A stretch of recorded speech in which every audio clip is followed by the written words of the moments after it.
किसी ने बहुत सच कहा है, अब होत पछताए क्या जब चिड़िया चुग गई खेत। हेलो दोस्तों, मैं हूं नमन, एक छोटी सी कहानी के साथ। ये कहानी है एक बूढ़े वृद्ध व्यक्ति की। एक बूढ़ा व्यक्ति जो अपनी डेथ बेड पे था। इसके पास इसके चाहने वाले सारे लोग उपस्थित थे। अचानक अपनी डेथ से कुछ क्षण पहले इस आदमी ने जिद पकड़ ली। वो कहने लगा, एप्पल, एप्पल, एप्पल। किसी को कुछ भी समझ में नहीं आ रहा था, और इसके पहले कोई इसके पीछे के लॉजिक समझ पाता, इस आदमी ने अपनी अंतिम सांसें भर ली। सबको लगा क्योंकि इस आदमी की अंतिम इच्छा अपूर्ण रह गई है, इसीलिए डेथ के बाद उन्होंने मंदिरों में, गरीबों को, चैरिटीज में बहुत सारे एप्पल्स भी डोनेट किए। अब सारे लास्ट रिचुअल्स खत्म हुए। देन कुछ वीक के बाद फिर से फैमिली मिली एंड उन्होंने डिसाइड किया कि इस आदमी के पूरे पोजेशंस, बिलोंगिंग्स को बेच दिया जाए।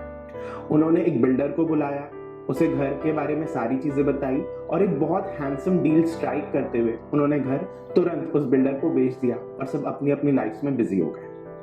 अब इस बिल्डर ने इस घर को तोड़कर एक मॉल बनाने का प्लान बनाया। जब वो इस वर्क को कंस्ट्रक्शन साइट पे वो वर्कआउट कर ही रहा था, अचानक एक दिन उसे एक ट्रेजर चेस्ट बरामद हुआ। उसने जब इस ट्रेजर चेस्ट को खोला तो वो देख के अचंभे में पड़ गया। इसके अंदर से काफी सारे डायमंड्स, प्रेशियस स्टोन, पैसे, ये सारी चीजें बरामद हुई। जब वो ये देख ही रहा था, अचानक उसी समय उस घर का एक परिचित व्यक्ति वहां से पास हो रहा था। उसने इसे देखा, उसने तुरंत घर के लोगों को फोन किया। घर के लोग दौड़े भागे वहां पहुंच गए। उन्होंने कहा, इस पे हमारा अधिकार है, ये हमारी प्रॉपर्टी है। तो बिल्डर ने कहा, नहीं, आप तो मुझसे सौदा कर चुके हैं, अब इस लैंड से जो भी मिलेगा वो मेरा है, इस पे सब पे मेरा अधिकार है। उन्होंने इस बिल्डर को इवन कोर्ट तक घसीटा, लेकिन वहां पर भी ये हार गए। आखिरकार इनके हाथ में सिर्फ हताशा, दुख, इन्हीं चीजों के साथ इन्हें संतुष्टि माननी पड़ी। सब अपनी अपनी लाइफ में बिजी हो गए और सब इस किस्से को भूलने की कोशिश करने लगे। कुछ सालों के बाद जब उस बूढ़े व्यक्ति का पोता एक दिन खेल रहा था, उसके कान में उसके दादा की आवाज आई, एप्पल, एप्पल, एप्पल। उसने रियलाइज किया कि बचपन में जब वो छोटा था, वो अपने दादा के साथ अपने घर के आंगन में एक एप्पल के झाड़ के नीचे खेला करता था, और हो ना हो ये ट्रेजर चेस्ट भी उसी एप्पल के झाड़ के नीचे से ही मिला है। उसने जैसे ही ये डॉट्स को कनेक्ट किया, वो तुरंत अंदर भागा। उसने अपने घर वालों को इसके बारे में बताया एंड सब लोगों का चेहरा और ज्यादा मायूस हो गया। उन्हें लगा वो अपने पिता की अंतिम इच्छा को समझ ही नहीं पाए। ये कहानी हमें दो बहुत इंपॉर्टेंट लेसन्स देती है। पहला, जो हो चुका है उसके बारे में सोचकर, उसके बारे में विचार कर कर हमें सिर्फ दुख और हताशा ही मिलती है। इसीलिए हमें कभी भी अपनी लाइफ में पास्ट को लेके स्टक नहीं हो जाना चाहिए।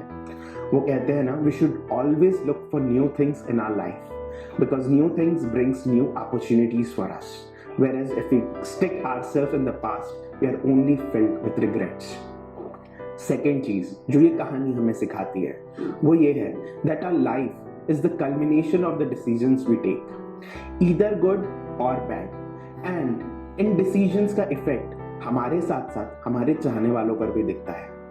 बट आपने ये नोटिस किया है कि अक्सर ऐसी इंपॉर्टेंट डिसीजंस के समय हमारा मन एक कश्मकश में पड़ जाता है, दिल की सुने या दिमाग के सुने, और इस सिचुएशन में हम अपने आप को एक बैटल फील्ड में कन्वर्ट कर लेते हैं। हम ये भूल जाते हैं कि हम ऐसे समय पे जो निर्णय ले रहे हैं वो कभी सही नहीं होते, क्योंकि हम उन्हें अपने अशांत मन से लेते हैं। एंड ये निर्णय प्रॉब्लम्स को सॉल्व करने के लिए नहीं होते, बल्कि सिचुएशन से अपने आप को बाहर निकालने के लिए लिए जाते हैं। पर अब जरा सोच के देखिए, जिस तरह हम चलते फिरते सो नहीं सकते, दौड़ते भागते खाना नहीं खा सकते, उसी तरह क्या आपको लगता है हम अशांत मन से कोई इंपॉर्टेंट निर्णय ले सकते हैं? जी नहीं। इसीलिए हमें अपने मन को शांत करना चाहिए, हमें बैठना चाहिए और सोच विचार करना चाहिए, क्योंकि शांत मन से लिए गए निर्णय हमारे लिए हैप्पीनेस, प्रॉस्पेरिटी, पीस, सेटिस्फैक्शन, ये सारी चीजें लेके आते हैं। और वहीं मन को शांत करने के लिए लिए गए निर्णय हमारे लिए दुख, पेन, रिग्रेट्स, ये सारी चीजों से हमारी लाइफ को भर देते हैं। इसीलिए तो कहते हैं, हमको मन की शक्ति देना, मन विजय करे, दूसरों की जय से पहले खुद की जय करे, खुद की जय करे। आई होप आप इस कहानी को और इससे मिली हुई सीख को अपनी लाइफ में जरूर इंप्लीमेंट करने की कोशिश करेंगे। एंड इफ आपने इस कहानी से कुछ सीखा है तो हमारे साथ जरूर शेयर कीजिए। We are looking forward to it. Thank you so much.